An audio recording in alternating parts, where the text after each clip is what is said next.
The apartment felt smaller these days, though nothing physical had changed. Derek stood at the kitchen counter, methodically chopping vegetables for a dinner he suspected he'd eat alone. Again. The clock read 9:47 p.m., and Vanessa still wasn't home. His phone buzzed. A text. Out with friends. Don't wait up. No επάλεγη. No explanation.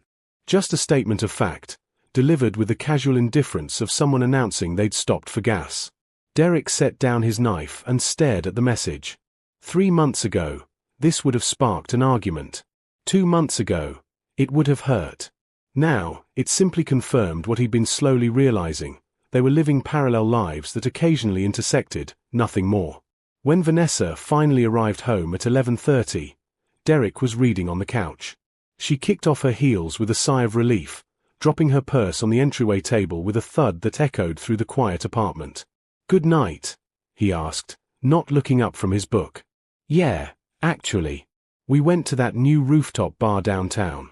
You should see it. The city views are incredible." She padded to the kitchen, opened the fridge, and frowned at the covered plate of food he'd saved for her. "I already ate." "I see that." Something in his tone made her turn around. Derek was watching her now, his expression neutral but his eyes sharp with observation. "What?" she asked, defensive before he'd even spoken. "Nothing. Just, we should probably talk." Vanessa's shoulders tensed. "Here we go. The lecture about how I'm never home, how I don't make time for us, how relationships require effort." She made air quotes with her fingers, her voice dripping with preemptive irritation. "I wasn't going to lecture you about anything." Derek closed his book and sat up straighter. "I just think we should acknowledge what's happening here." "And what's happening here, Derek?" She crossed her arms, hip cocked in a stance he'd come to recognize as her battle position. "You're pulling away. We barely see each other. When we do, you're distant. You're building a life that doesn't include me." "Oh, for God's sake." Vanessa threw her hands up. "We're not married, Derek. We're not legally bound to each other. I don't have to report my whereabouts or ask permission to live my life. I can see who I want, do what I want. That's kind of the whole point of not being married." The words hung in the air between them like smoke after a gunshot. Derek absorbed this, nodded slowly. "You're absolutely right." Vanessa blinked, clearly expecting more resistance. What?" "You're right. We're not married. We have no legal obligations to each other. You're free to do whatever you want." He stood, stretching as if they'd just discussed something as mundane as what to watch on Netflix. "I'm going to bed. Early morning tomorrow. I'm starting that project at work I mentioned." "Wait, that's it." Vanessa followed him toward the bedroom. "You're not going to fight me on this." "What would be the point? You've made your position clear. We're roommates who occasionally sleep together. Two independent people sharing an address. I get it now." "That's not what I said." "Isn't it?" Derek paused at the bedroom door, looking back at her with an expression she couldn't quite read. Not anger. Not hurt. Something else. Something that made her stomach twist uncomfortably. "You want freedom? You've got it. We both do. Good night, Vanessa." He closed the door quietly, leaving her standing alone in the hallway, a strange unease settling over her despite having seemingly won the argument. Inside the bedroom, Derek sat on the edge of the bed and exhaled slowly. Something had crystallized in that conversation, a clarity he'd been avoiding for months. If this was how she wanted to define their relationship, then he would accept that definition. All of it. And all of its implications. Tomorrow, things would start changing. Vanessa noticed the changes gradually, like water eroding stone. At first, they were subtle enough to dismiss. Derek started leaving for work earlier. Not dramatically, just 30 minutes here, 45 minutes there. When she asked about it, he mentioned a new project requiring his attention. Reasonable. Normal. She thought nothing of it. Then came the gym membership. Derek had always been casually fit, but suddenly he was working out 5 days a week, leaving at 6 a.m. on Saturday mornings when they used to sleep in together. His body began to change, shoulders broader, jawline sharper. He bought new clothes that actually fit properly, donated the ratty college t-shirts he'd been hoarding for a decade. "Someone's having a midlife crisis," she joked one morning, watching him button up a crisp navy shirt she'd never seen before. "Just investing in myself," he'd replied with a shrug. "You've inspired me, actually. All your talk about independence and self-focus. You were right, we should both prioritize our individual growth." The comment felt like a compliment and a critique simultaneously, leaving her unsure how to respond. The real shift became undeniable when Derek started going out. "Drinks with colleagues tonight," he texted one Thursday. "Don't wait up." Vanessa stared at her phone. Those were nearly the exact words she'd been using for months. Hearing them reflected back felt wrong somehow, like seeing yourself in a photograph from an unflattering angle. He came home at midnight, pleasant and relaxed, smelling like expensive whiskey and someone else's perfume. "Good night?" she asked from the couch, trying to sound casual. "Great, actually. You should meet them sometime, really interesting people. Olivia works in biotech, and Thomas just got back from a year in Singapore. Fascinating conversations." He grabbed a water from the fridge. "I'm beat though. Early cycling group tomorrow morning. See you." Olivia. The name stuck in her mind like a thorn. By the following week, Derek was out 3 nights. Tuesday, book club.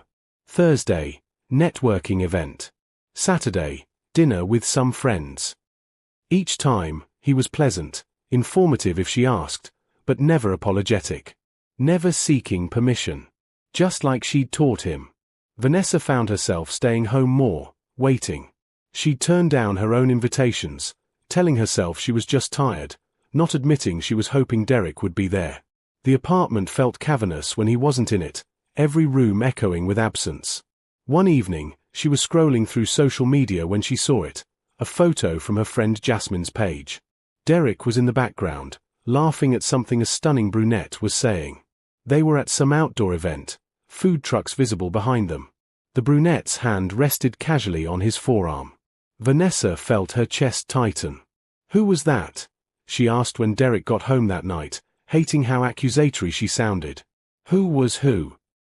"The woman. At the street food festival. I saw Jasmine's post."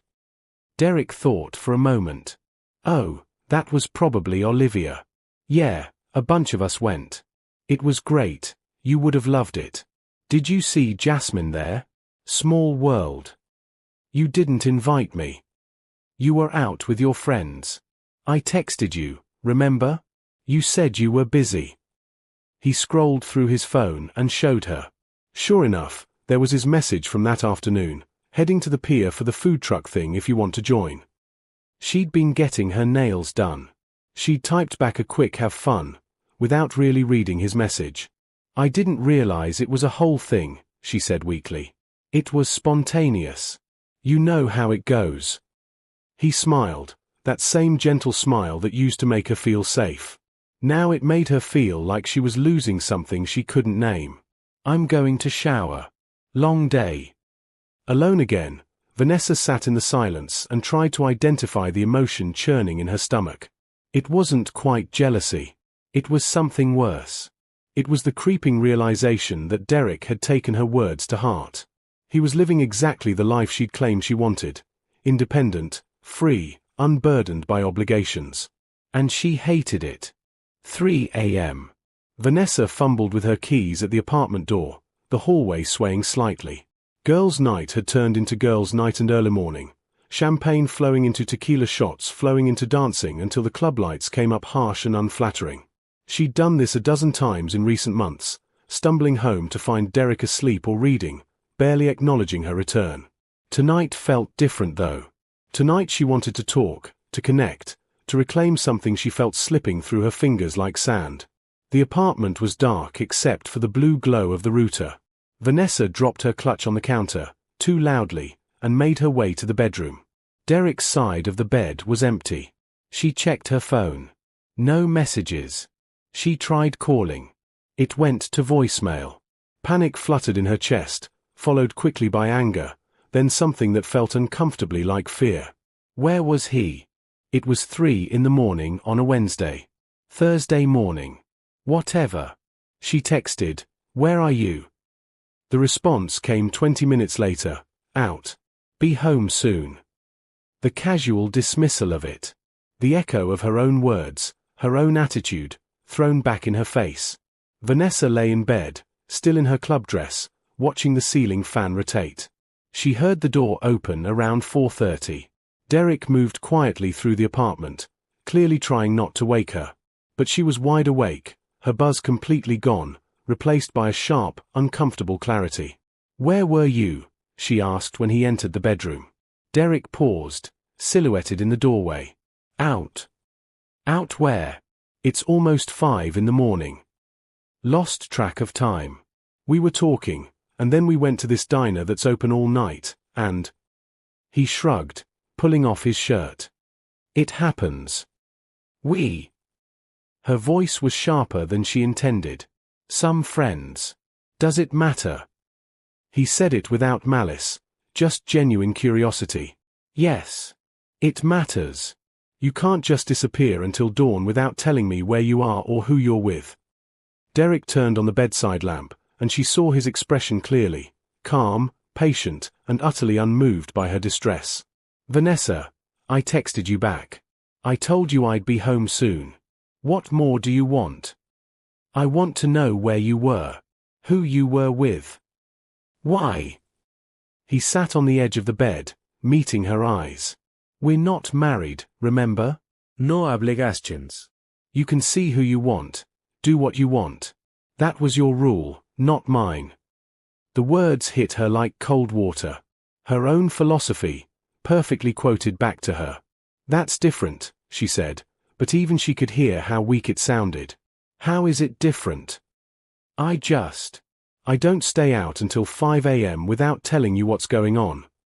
You stay out until midnight, 1, 2 regularly. You've come home at 3 before. What's the magic number where it becomes unacceptable? Help me understand the rules here, because I thought we'd established there weren't any." Vanessa felt tears prickling her eyes, frustration and confusion swirling into something she couldn't articulate. "I don't like this." "Don't like what?" "This. You, being out all the time. Different. Distant." Derek's expression softened slightly, but not in the way she wanted. It was the look of someone regarding a stranger with mild sympathy. "Vanessa, I'm doing exactly what you said you wanted. We're living as 2 independent people. No obligations. No expectations. Isn't this what you asked for? I didn't ask for you to check out completely. I haven't checked out. I'm right here. I pay my half of the rent. I keep my space clean. I'm cordial and pleasant. We just don't have a relationship anymore. Not really. And that's okay, because relationships require commitment, and you made it very clear you weren't interested in that level of commitment." He stood, heading toward the bathroom. "I'm going to shower and get a few hours of sleep. I have a presentation at 9. "Derek, wait." "What?" He turned back, and the patience in his eyes was somehow worse than anger would have been. She wanted to say so many things. That she'd made a mistake. That she missed him. That she wanted to go back to how things were. But pride and confusion tangled her tongue, and what came out was, "Never mind." He nodded and closed the bathroom door. Vanessa lay back down, listening to the shower run, and realized with dawning horror that she'd become the one waiting. The one hoping. The one feeling the sting of indifference. The weekend arrived with the kind of beautiful weather that mocked Vanessa's internal turmoil. Saturday morning sunlight streamed through the windows, highlighting the distance between her side of the bed and Derek's already empty half. She found him in the kitchen, dressed in athletic gear, drinking a protein shake and scrolling through his phone with the faint smile of someone reading something amusing. "Morning," she offered, trying to sound casual. "Morning. There's coffee." He didn't look up. "Derek, can we talk?" "Sure." He set down his phone but remained standing, one hand on the counter, the posture of someone expecting a brief conversation. Really talk. Not just, this. She gestured at the space between them. He studied her for a moment, then nodded and sat down. Okay. Now that she had his attention, Vanessa wasn't sure where to start. The past few weeks had been an escalating nightmare of her own making. She'd watched Derek transform from a partner who orbited around their relationship into a satellite moving in his own trajectory, occasionally visible but fundamentally separate. I don't like where we are, she began. Where are we? Strangers. Roommates. You're never here anymore, and when you are, you're somewhere else mentally. You're always on your phone, always making plans that don't include me, always. Vanessa. Derek's voice was gentle but firm. I need you to hear how this sounds. Everything you just described, you were doing for months before I started doing it. Girls' nights 3 times a week. Weekend trips with friends. Coming home late without explanation. Being on your phone constantly. Living your own life. But I always came back to you. Did you? He leaned forward, elbows on his knees. Physically, yes. You slept here most nights. But were you really here? When was the last time we had a real conversation? When did you last ask me about my day and actually listen to the answer? When did you last suggest we do something together? She opened her mouth to respond and realized she couldn't remember. I want to fix this, she said instead. I want us to be us again. Derek was quiet for a long moment. When he spoke, his voice was careful, measured. I appreciate that. But I think you need to ask yourself what else you're talking about. The relationship where you set the terms and I accommodated them? Because I tried that version, Vanessa. For months, I tried to be okay with being low priority. With seeing you a few hours a week. With feeling like an option rather than a partner. You were never an option. Then what was I? Because from where I sat, you made it very clear that I was convenient but not essential. Nice to have around but not worth rearranging your schedule for. He ran a hand through his hair, and she noticed it was freshly cut, styled in a way that actually flattered his features. You wanted independence and freedom. I gave you that. I gave you all of it. But I also took some for myself. With Olivia. The name came out bitter. With several new friends, yes. Olivia being one of them. He didn't deny it, didn't minimize it. I've been building a life. Meeting people who are actually interested in spending time with me. Pursuing hobbies and interests that matter to me. Investing in myself instead of sitting home wondering when you decide I was worth your attention. Each word landed like a stone. Vanessa felt her throat tightening. So what? You've just moved on. You've replaced me. I haven't replaced you. You can't replace something that wasn't really there anymore. Derek stood, checking his watch. I need to head out. Cycling group. On a Saturday morning. When we used to have breakfast together. We haven't had breakfast together in 4 months, Vanessa. You started spending Saturday mornings at yoga, then brunch with the girls, then shopping. I adapted. He grabbed his keys and water bottle. Look, if you want to have a real conversation about this, I'm willing. But you need to be honest with yourself first about what you actually want and what you're willing to give. I'm not interested in going back to being the person waiting around hoping you'll make time for me. And if I want to change? If I want to prioritize us? Derek paused at the door. The look he gave her was searching, almost sad.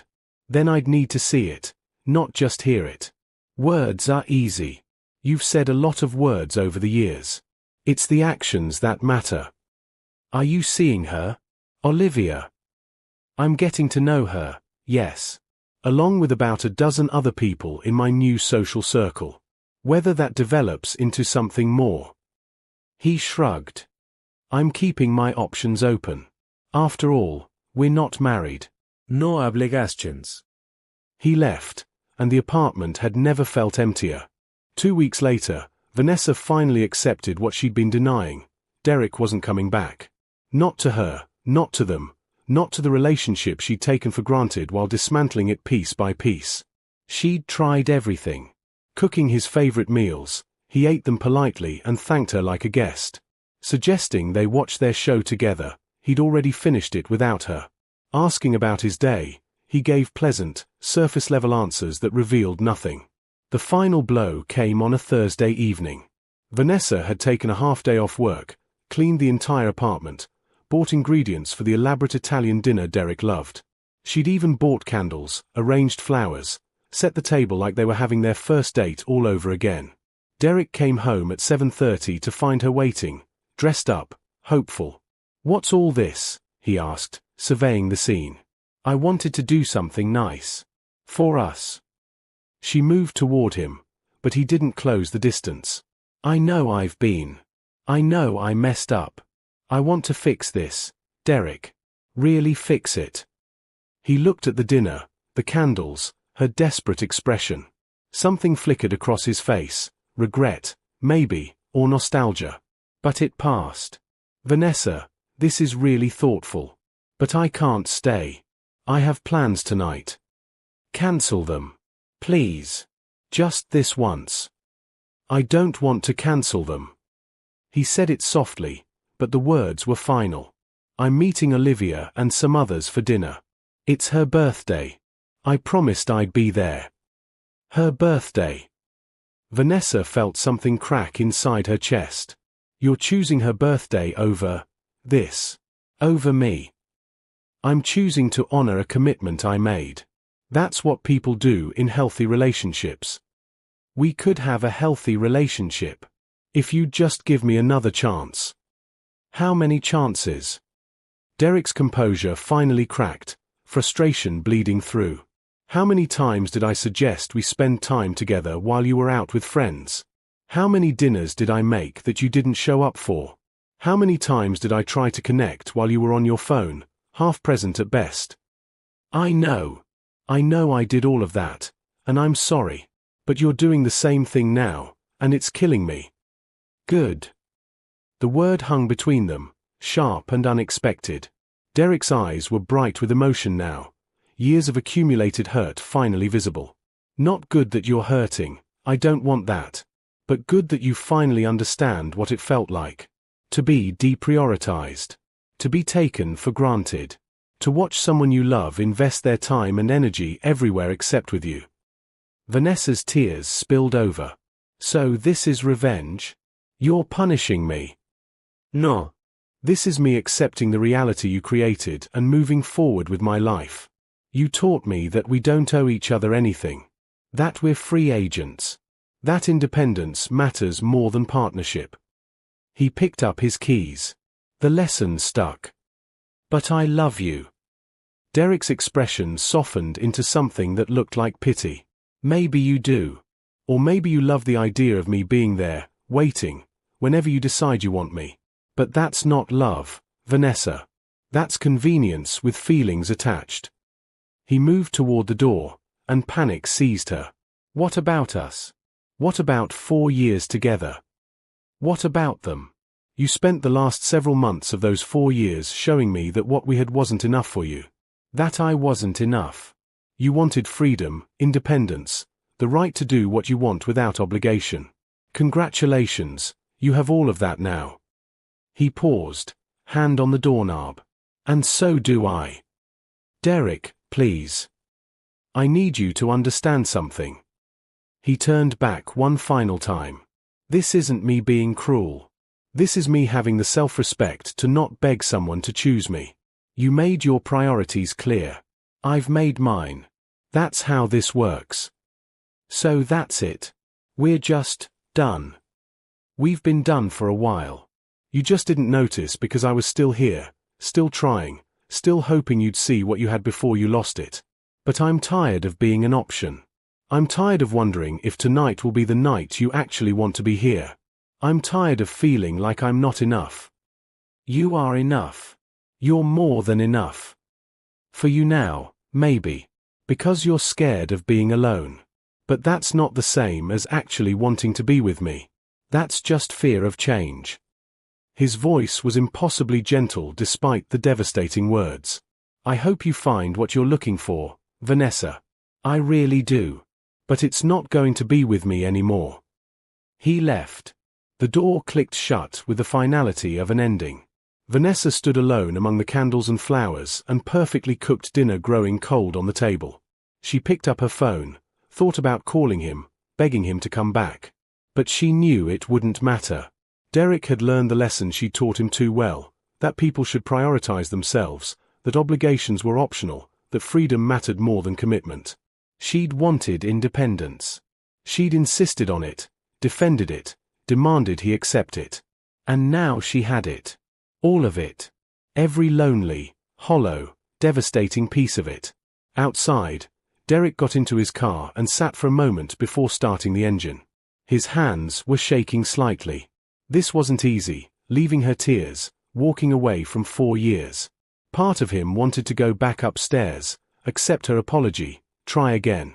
But he'd spent months rebuilding his self-worth, remembering what it felt like to be chosen instead of tolerated. Olivia and his new friends had reminded him that relationships could be mutual, that effort could be reciprocal, that he deserved someone who wanted to be with him not just when it was convenient but because they genuinely valued his presence. He started the car and pulled away, leaving behind the version of himself that would have accepted breadcrumbs and called it love. Sometimes the hardest lesson is learning that you taught it too well. And sometimes the consequences of getting exactly what you asked for are learning that you asked for the wrong thing all along.